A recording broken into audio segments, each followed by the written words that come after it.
Did you know that an internal FIA leak revealed contradictions in Hamilton's penalty during the Mexican Grand Prix? What seemed like just another penalty has turned into an institutional crisis that has put the FIA on the ropes and Verstappen at the center of the storm. Before we continue, let me know your opinion in the comments. Do you think Verstappen was right to publicly challenge the FIA, or did he go too far? Because what's happening behind the scenes could change the relationship between the drivers and the federation forever. Stay until the end, and don't forget to subscribe to the channel.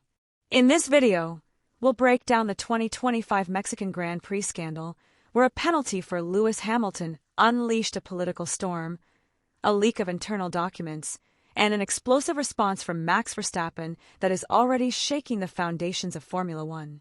The 2025 Mexican Grand Prix began as just another weekend on the calendar, but it quickly transformed into a turning point for modern Formula One. What no one imagined was that a maneuver between Hamilton and Verstappen on lap 6 would trigger a storm that would directly affect the credibility of the FIA and the development of the championship.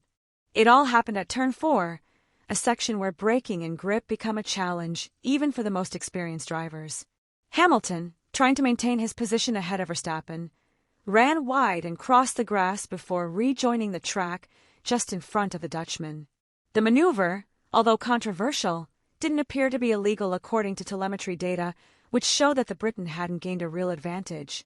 He even lost a few tenths of a second in the process.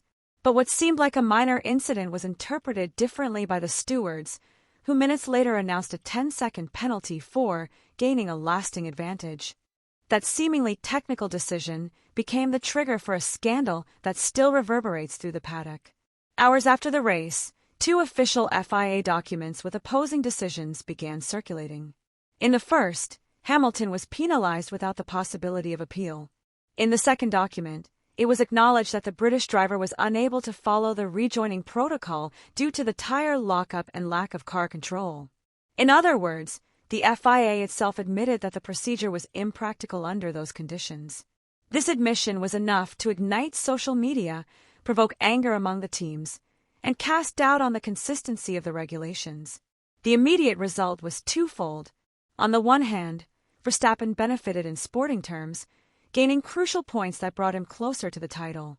On the other, the FIA was exposed to the public and the media as a fragmented institution, with contradictory decisions and protocols that are difficult to implement. The tension erupted just hours after Hamilton crossed the finish line. Screenshots of 2 official FIA documents, dated just minutes apart, began circulating in specialized press groups. The first confirmed the 10-second penalty for gaining an advantage off the track, while the second acknowledged that the British driver had not had a realistic opportunity to comply with the established protocol.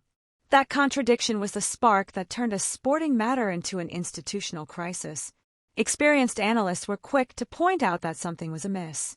If the federation itself admitted that the protocol was impossible to follow, the penalty lacked technical justification. Within hours, international media and rival teams began demanding explanations, and the focus shifted from the on-track result to the inner workings of the FIA. The magnitude of the scandal grew when accredited journalists leaked full copies of the documents, labeled Document 36 and Document 37. In the first, the language was rigid, with a standard justification citing the usual articles of the regulations. But the second document contained a paragraph that changed everything. It acknowledged that, due to the speed conditions and the tire lockup, it was virtually impossible to follow the mandatory re-entry route. This internal admission exposed an inconsistency in the application of the rule and reopened old wounds among the teams that had already accused the FIA of arbitrariness in previous decisions. From that moment on, the conversation shifted from Hamilton's maneuver to the federation's lack of consistency. The FIA, aware of the damage, tried to contain the fire with an ambiguous statement that only added to the confusion. Far from calming the situation, the initial silence of its president and the absence of a clear official position fueled the sense of chaos. Max Verstappen was quick to distance himself from the FIA's official narrative. Although the Dutchman had benefited from the penalty imposed on Hamilton, his reaction surprised many in the paddock. Instead of celebrating the result, he appeared visibly uncomfortable during post-race interviews. His message was direct, measured, and calculated. He said that the most worrying aspect wasn't the penalty itself, but the lack of consistency in the decisions.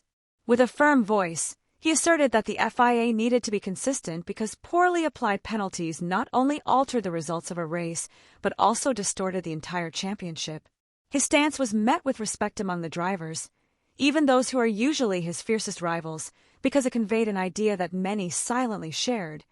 The lack of confidence in the penalty system was reaching a critical point.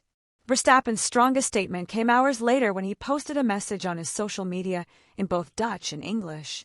There he wrote that a driver cannot be punished for following the rules and then admit the mistake in private. What many interpreted as a simple complaint was actually a calculated maneuver.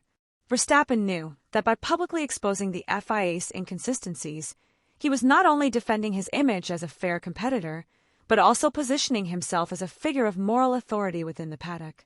Lewis Hamilton was the first to break the silence, and he did so with the composure of someone who knows he's in a morally strong position. In the post-race press conference, his tone was calm, but every word was laced with simmering indignation. He said he felt abandoned by the FIA, that it was inconceivable to admit he acted in accordance with the race director's notes and still be punished. That statement immediately resonated throughout the paddock and the international media. Hamilton wasn't just defending his actions in Mexico, but calling into question the integrity of the entire decision-making system. The penalty, according to him, wasn't the main problem. The serious issue was the lack of institutional consistency. His words ignited a profound debate among former drivers, retired stewards, and technical analysts who all agreed on one essential point. If a set of regulations can be interpreted in two different ways at the same event, the problem is no longer the driver, but the authority that applies them.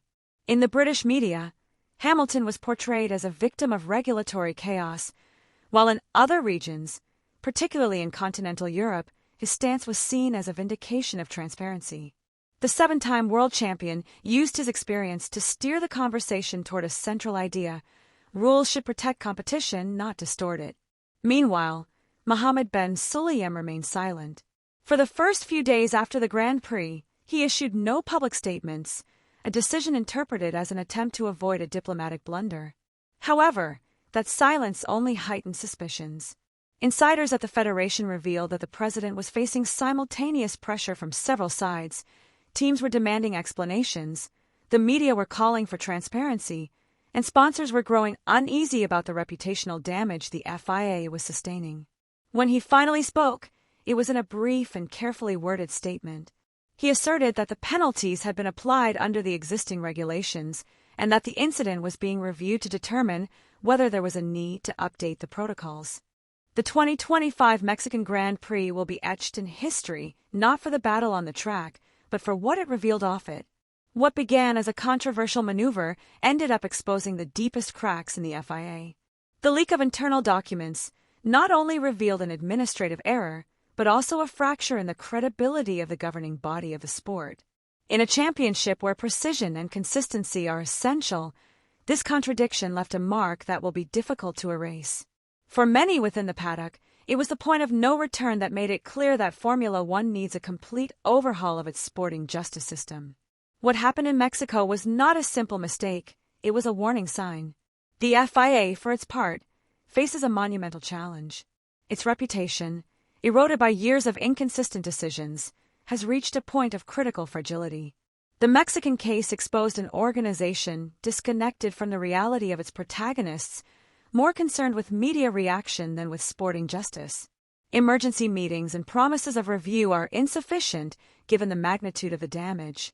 What's at stake is not just the credibility of a race or a championship, but trust in the institution that is supposed to guarantee the sport's fairness. And before I wrap up, I want to know your opinion. Do you think the scandal will be the start of a new era of transparency in Formula One, or simply another chapter in its long history of controversy? Leave your thoughts in the comments, and don't forget to subscribe to the channel.